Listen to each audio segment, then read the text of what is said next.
I just had the worst cup of coffee I've ever had in my entire freaking life. That's not a lie. I'm telling you right now. The Keurig broke. I'm in a world of hurt. Look, I'm not saying the Keurig makes the best cup of coffee. I'm just saying. I don't know how to use a French press. Let's just put it that way. Welcome back to the channel. Listen, I know I'm like a day late for this, but I just saw the Polaris concept and two things stood out to me. One is that this ship is literally perfect. And two, it doesn't matter because it's a concept, and I'll get into that. But first, a word from our sponsor. Just kidding, I don't have a sponsor. Gotcha. But first, I wanted to tell you that if this ship actually comes out, this ship is literally perfect. It's got a sick interior. It's got plenty of guns. It's got, it looks okay. I mean, it doesn't look cool per se, you know, but it looks okay. But the most cool thing about it is that the hangar is enormous. That's the main problem with the Carrack. It's the main problem with the 890 jump is you can only fit a freaking Pisces in the hangar. Now you can fit a Gladius in the 890. I've done that before, and I have squeezed in there with a Car 2 wall actually, which was insanely impressive. I think I'm a master lander.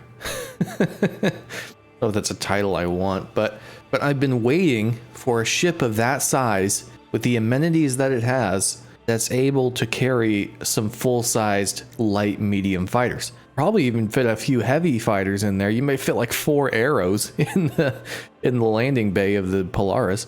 It looks fantastic. Okay, here's the problem. It's not real.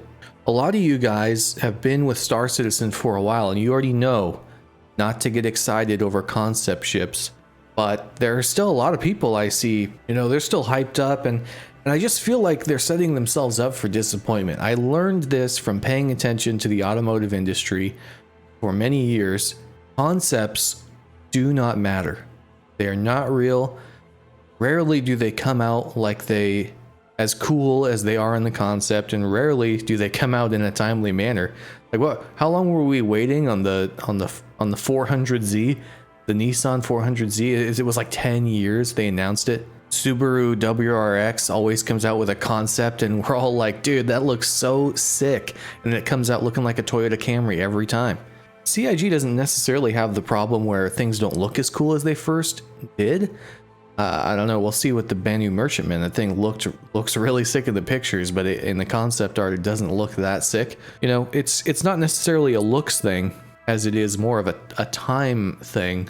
Listen, I will never tell someone else what to do with their cash.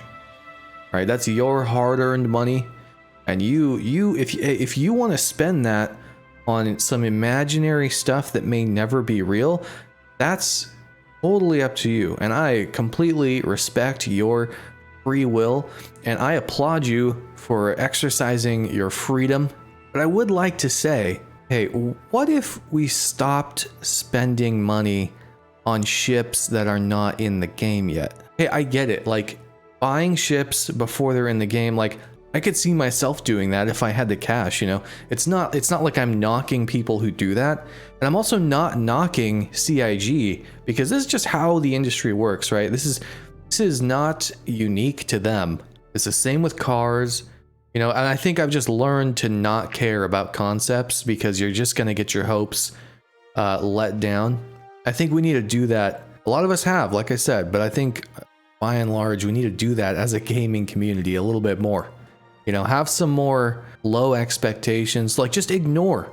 What if we ignored the concept, and what if we just said, oh, like that's a cool concept. Let me know when it comes out. You know, instead of being like, how can I get my hands on this fake thing? You know, it's kind of crazy when you think about it, because sometimes people will say, oh, it's like an NFT. It's not like an NFT in any way at all. Not only are they not worth any money intrinsically, neither are NFTs, by the way, but they're not. But the only way NFTs are worth anything is because they're unique. It's one of a kind. None of these ships are one-offs, you know? If you had a custom built capital ship just for you from CIG, that would be an NFT. But they're also not NFTs because you can't sell them to other people. People need to stop comparing Star Citizenships to NFTs. It makes no sense, okay?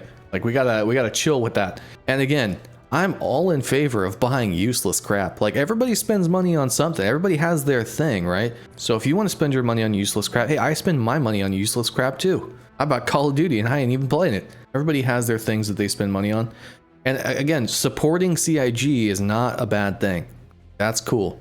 The reason I say all this is because we don't want to end up encouraging and rewarding the concept art process that CIG is using right now.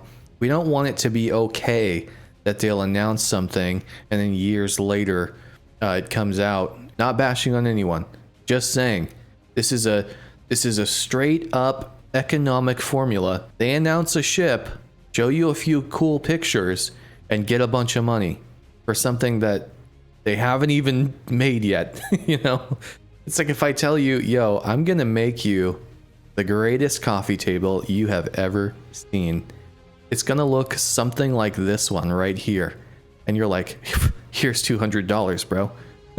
I'm like, sick. I don't even have to make the coffee table to get money. I can just tell you that I'm gonna make you the coffee table, and then you're just gonna give me money. Like, I'm not gonna make any coffee tables for a long time until I feel like it. You get what I'm saying? It's the meta marketing is catching a hold of us bad. So for the 6 millionth time, I'm gonna tell you right now, if you buy ships that are not real yet, I don't care. I'm not going to ever be like, oh, what an idiot. It's fine. I'm just saying, think about this. Think about how this is affecting the game itself. And then let's think about our own gratification. What do we want out of this? And if at the end of the day, everything stays the same, cool, you know, whatever. I'm happy with Star Citizen.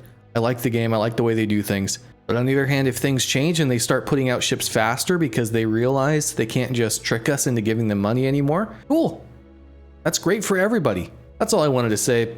Polaris is it's a fantastic concept, and I don't care. I'll see you later. There we go.